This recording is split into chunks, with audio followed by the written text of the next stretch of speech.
This is a good PSA for me to tell you to go to the same pharmacy. Hey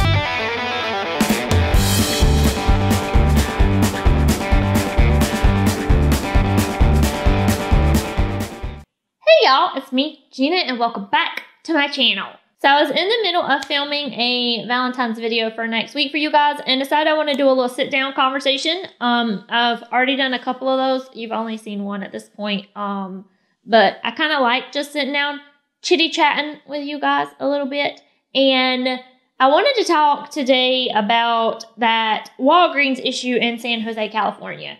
So if you're not familiar with this, look it up. There's a bunch of news stories going around, and I'm just going on the articles and the news stories that I've read so far. I'm sure more information is going to come out. But I do want to talk about this because I've had several people bring it up to me since I am a pharmacist and my husband is a pharmacist, about the situation that is not a little concerning. It's a heck of a lot concerning.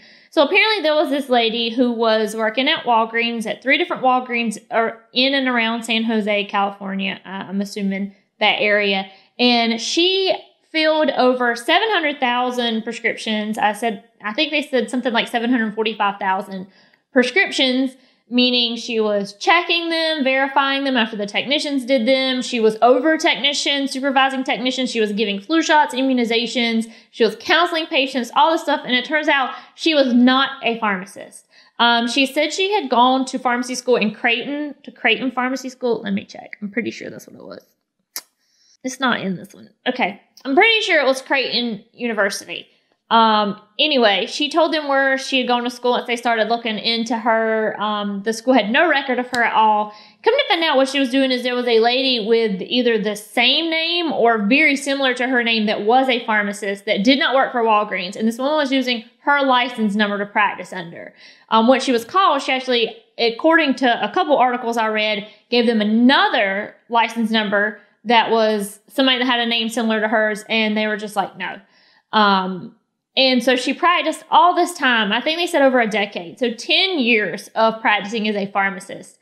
And I've had several people ask me, number one, how can this happen? And it's really, I don't know. So I've worked for a lot of different pharmacies, and there are some of them that I could see very well how it could happen really easily, actually. In a lot of places, you're put in the system as either a pharmacist, a front store employee, a cashier, a store manager, assistant store manager.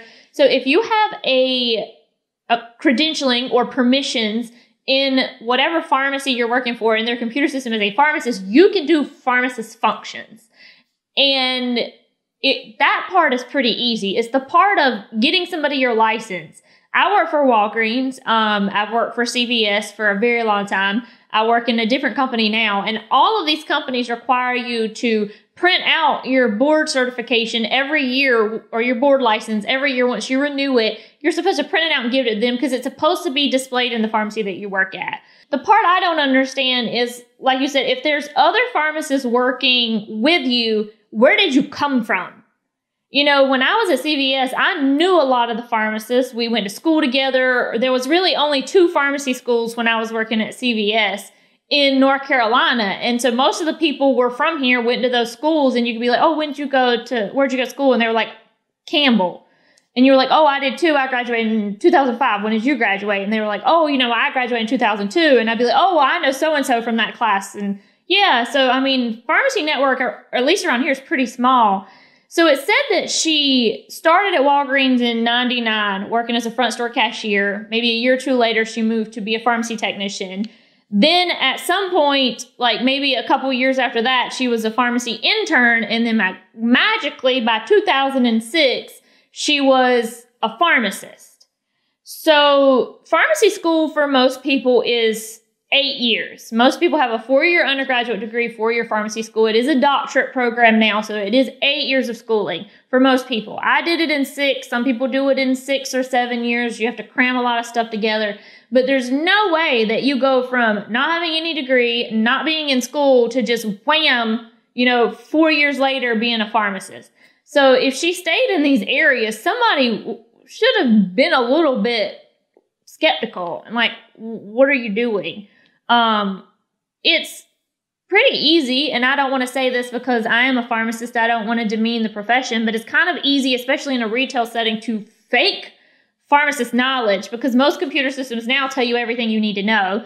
If a patient has a question about a medicine or side effects, you can just look on the bag you're handing them. One of the things that really bothers me and makes me a little concerned is the administration of vaccines and flu shots, because that's not easy. You have to get trained in that. You have to know where to give them, how to give them. Maybe if you watched enough people do it, you could do it, but that concerned me a little bit. But I'm not shocked that this happened. And I wouldn't be shocked if now that this happened, if some of these bigger chains start really looking into their people, if they don't find out that other people have either had licenses suspended or expired and didn't get them renewed, their CE credits were not right, their continuing education was not right to keep their license, or in this same situation, it would not shock me at all if something else like this come up, and that's sad.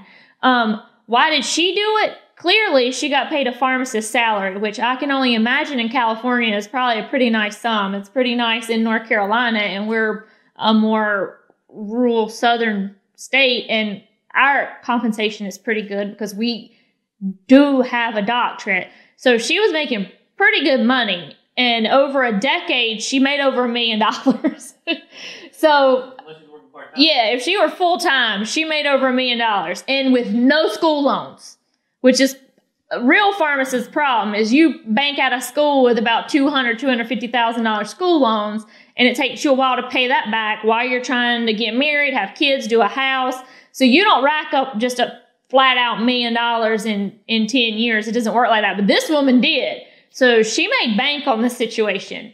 From what I've seen so far from the Board of Pharmacy, what information they've given out, she has not hurt anybody with false information or made an error that hurt somebody and put them in the hospital. We may not ever find that out, as that's, HIPAA stuff. They'd have to go back through a lot of stuff. But in 10 years, somebody could have gotten sick by something she did, and we just don't know. You can't assume that or speculate on that. But it's scary to think that she did that all that time. And I'm sure that some of her patients are now probably like, what the crap? Let me go back and check all my junk out to see if it's right or not. And the really bad thing about this for me is that now community pharmacists, I feel like people are going to be a little more skeptical of community pharmacists. For anybody who's not in healthcare that doesn't know, community pharmacists are generally your pharmacists that work at independents, that own independents, that work at retail chains, grocery store pharmacies. They're the ones that are out there that you see every day. We're not talking about clinical pharmacists in hospitals, people that work for insurance companies, MCOs, people that work for, why'd I lose the word? Because I hate it. Oh, PBMs. It doesn't count things like that. Community pharmacies are the one that you see when you go pick up a prescription to get it filled at your local pharmacy, be it Walmart, CVS, Walgreens, your mom and pop down the street. I feel like now people are going to be a little more skeptical towards your community pharmacist. Like, are you really trained? Do you really have your degree? Are you really the person that I should be listening to? And people tend to get angry at pharmacists a lot. That's some videos I want to make coming up, is about the abuse that pharmacy personnel suffer. Because we are generally the last and the bottom of the chain of healthcare, meaning you're sick, you went to the doctor or the urgent care or the ER, you waited for an hour, you saw the doctor, they gave you a prescription, you still don't feel good, you've been home all day, your kids are sick, they're crying, you come to see the pharmacy, it's busy, you have to wait 30, 45 minutes for your prescription, which, trust me, if they tell you 30, 45 minutes, it's pretty much in your best interest, because you don't want somebody to rush your medicine, because that is literally life-changing stuff.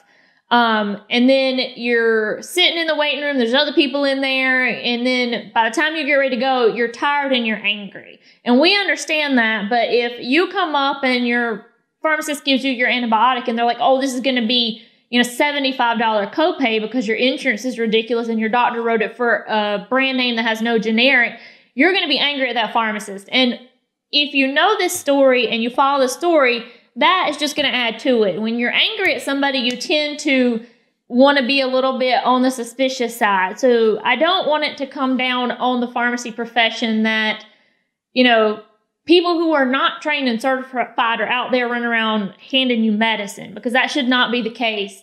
I don't know how it slipped through.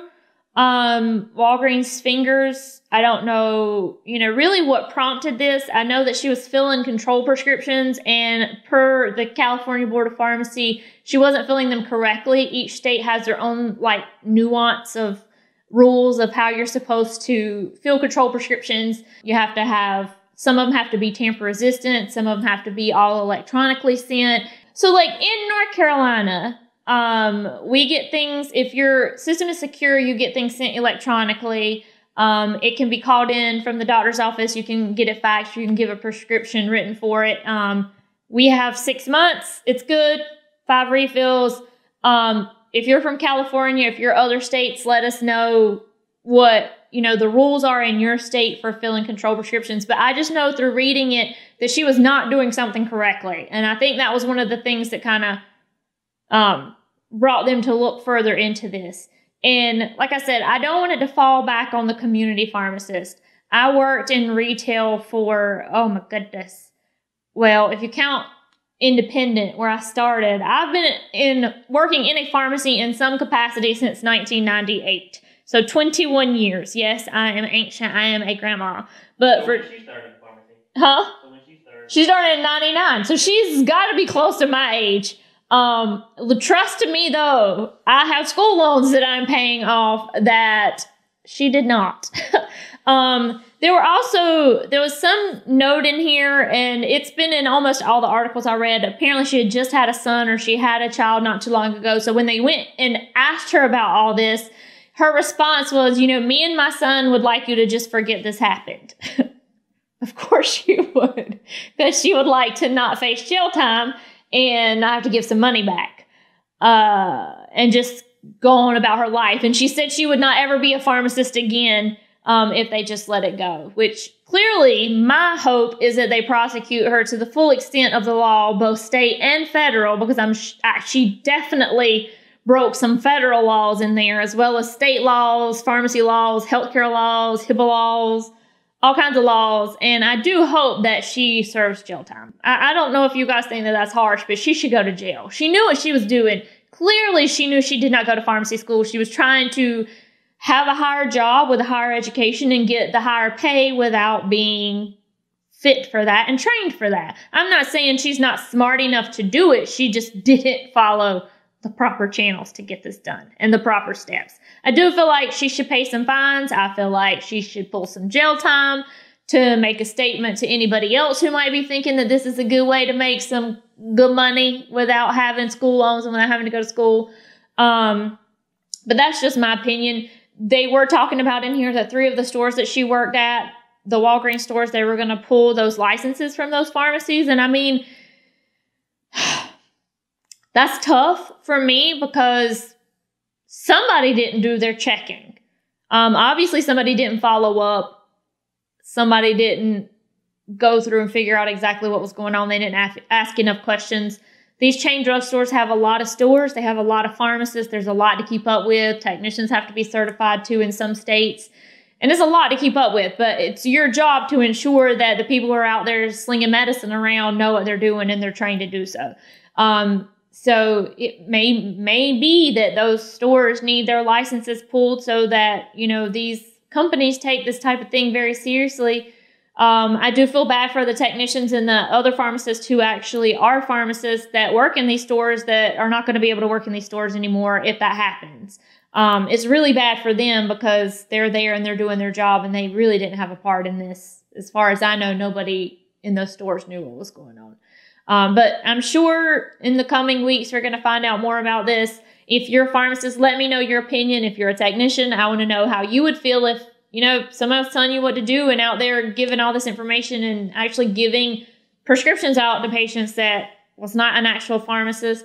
If you're just somebody who gets their prescriptions filled, how would you feel if you found out that you were one of the patients of this pharmacist? I'm just interested to know what you guys think about the story, because it is a really, me not being shocked doesn't mean that this is not a wild story. I'm not shocked because it's just, the profession has come to be a little bit on the community side, a just money-making scheme for higher ups. And I'm not even going to go into that because I don't want to get blacklisted to work with other pharmacies. I don't want to go back to retail, but if I ever have to, I don't want to be on the crap list for that. But realistically, anybody who is in healthcare that has anything to do with pharmacy knows that community pharmacists and technicians are pushed to their limit. And that's why I'm not surprised that this slipped through the cracks, because maybe they offered her a smaller salary than actual pharmacists were out there asking for and willing to take, and they thought they were getting a deal. I don't know that part of it. I do know that they should have been more diligent, and there has to be a way that we can actually know who's a pharmacist and who's not a pharmacist when you're dealing with patients' medications and patients' well-being. This is not just a simple, I might give you the wrong thing because I'm not trained, or I might not know this interaction because I'm not trained and the computer didn't flag it for me, and you're going to go home and get a head cold. I mean, this is life or death in certain situations, and it is a little bit scary. But I do want to know your guys' opinion on the story, from punishment to what they can do in the future, just any of that stuff. Just let me know. It's an interesting, scary piece of news that's going around. I just wanted to address it a little bit. So let me know your thoughts below. And I promise that, I don't promise, but I'm pretty sure that at least 99% of your community pharmacists are actually community pharmacists. Now that this come out, I don't even know what to say. Just build a relationship with your pharmacist. This is a good PSA for me to tell you to go to the same pharmacy. Go to the same pharmacy. Don't go to 15 pharmacies. Go and build a relationship with your pharmacist and your technicians at your store. That way you know they have your best interest at heart and you get to know them as a person. And if you see anything that you think is a little bit hinky or a little bit off, be sure to report it. You're allowed to report things to the Board of Pharmacy, report it to the district office if that's a thing. Or there's another PSA. If you have an independent pharmacy near you, go visit them. It's a hard time for them out there, and these people are working hard. It's a family business, and they're going to treat you like family for the most part. So, but anyway, keep all your mess at one pharmacy and get to know your pharmacists and your pharmacy teams. And I will leave it at that. I will see y'all next week. Stay sweet, y'all.